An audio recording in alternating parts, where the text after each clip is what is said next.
नमस्ते बच्चों, welcome to बाल गोविंदम स्कूल। आज मैं कक्षा 9-10 में व्याकरण जो कि अलंकार टॉपिक है उसका भाग 2 लेकर आई हूँ। अलंकार का पहले भाग में मैंने आपको उसका अर्थ, परिभाषाएं और इसके प्रकार बताए थे और मैंने आपको बोला था कि अगली पीडीएफ में मैं आपको इनके भाग के जितने भी प्रकार हैं उन सबका विस्तार से वर्णन करूँगी। तो आज हम इसी के आगे पढ़ते हैं। अलंकार, जैसा कि आपको मैंने बताया था कि ये 2 प्रकार के होते हैं, शब्दालंकार और अर्थालंकार। शब्दालंकार में 3 तरह के हैं, अनुप्रास अलंकार, यमक अलंकार और श्लेष अलंकार। तो आज हम सबसे पहले शब्दालंकार का भाग 1 अनुप्रास अलंकार पढ़ेंगे। जब एक ही वर्ण या अक्षर बार बार आए तो वहाँ अनुप्रास अलंकार होता है। वर्ण आपको पता है, क, ख, ग, च, छ, ज, ये सारे हमारे वर्ण हैं। जब ये बार बार आते हैं तो वहाँ पर अनुप्रास अलंकार होता है। उदाहरण से मैं आपको समझा रही हूँ। तरणी, तनुजा, तट, तमाल, तरुवर, बहु, छाए। यहाँ देखिए त वर्ण की आवृत्ति बार बार हो रही है, यानी तरणी, तनुजा, तट, तमाल और तरुवर, बहु, छाए। यहाँ पर त वर्ण बार बार आ रहा है, इसका मतलब यहाँ अनुप्रास अलंकार है। जैसा कि परिभाषा में पहले ही बता दिया गया, अगर वर्ण की आवृत्ति बार बार हो तब वहाँ पर अनुप्रास अलंकार होता है। यमक अलंकार।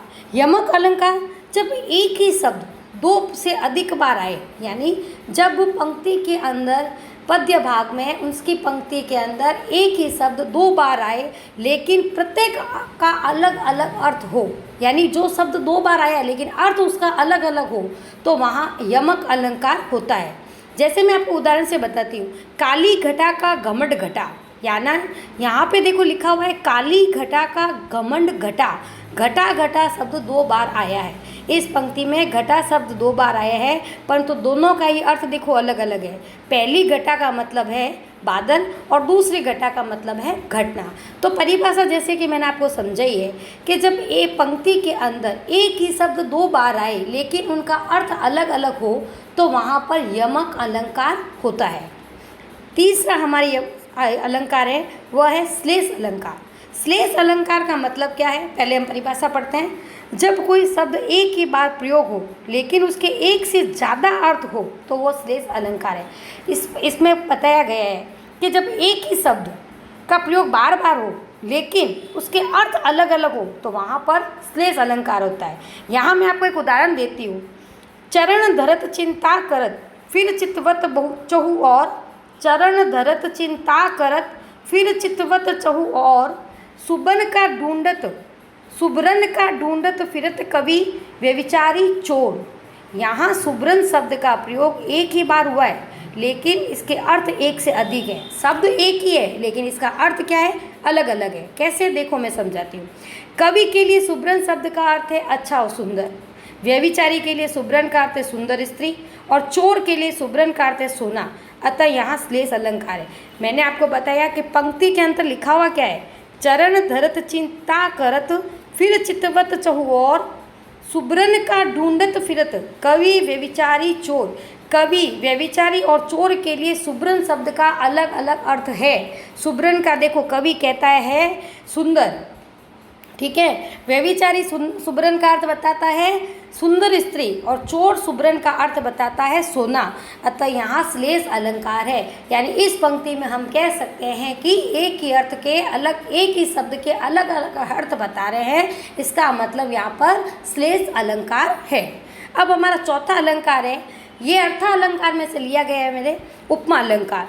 जहाँ 2 वस्तुओं या व्यक्तियों में अंतर होते हुए भी उनकी आकृति एवं गुण की समानता की जाए वहाँ उपमा अलंकार होता है। जहाँ 2 वस्तुओं या व्यक्तियों में अंतर तो है लेकिन उनकी आकृति और गुण की समानता है तो वहाँ क्या हो जाएगा, उपमा अलंकार। यानी मैं आपको बता दूँ कि जब 2 व्यक्ति खड़े हैं या जो 2 वस्तुएं हैं वो दिखने में अलग अलग है, ठीक है, लेकिन उसके गुण में समानता है तो वहाँ कौन सा अलंकार हो जाता है, उपमा अलंकार। यहाँ मैं आपको एक उदाहरण दे रही हूँ। पीपल पात सरिस मन डोला, पीपल पात सरिस मन डोला।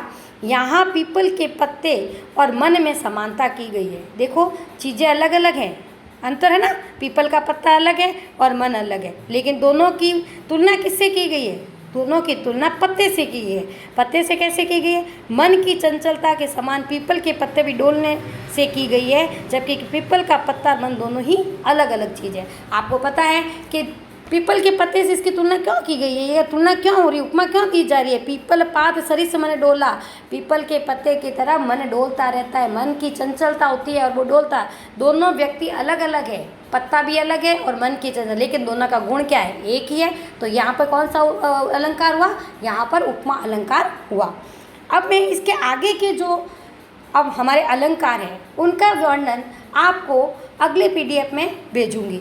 तब तक आपको इन सब को एक बार पढ़ना है और इनको एक बार समझना है और अपनी अभ्यास पुस्तिका में लिखना है। धन्यवाद।